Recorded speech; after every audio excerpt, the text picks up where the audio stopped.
স্টেপে আসছি বন্ধুরা। এবার দেখো কড়াতে তেল দিয়ে দিয়েছি। এই দেখো সোয়াবিনগুলো ভেজে তুলে নিয়েছি। এইবার আমি পেঁয়াজ কুচিগুলো ছেড়ে দেবো। দেখেছ? দেখো পেঁয়াজ কুচিগুলো আমি এবার ছাড়বো।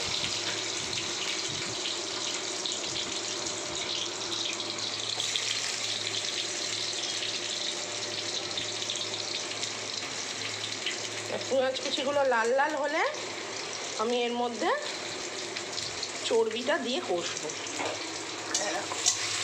পেঁয়াজ কুচিগুলো আমি ছেড়ে দিয়েছি, দিয়ে এবার আমি এর মধ্যে চর্বিগুলো দেবো। চর্বিগুলো দিয়ে আমি কষবো। কষে তারপরে আমি আদা রসুন বাটা দেবো, দিয়ে নুন দেবো আর একটু ব্যালেন্সের জন্য চিনি দেবো। দিয়ে আমি ভালো করে কষে আলু সোয়াবিন আমি তুলে দেবো।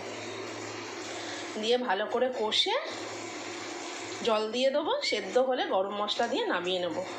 তবে বন্ধুরা আগে পেঁয়াজটা ভাজা হোক, তারপর আমি আবার ফিরে আসছি।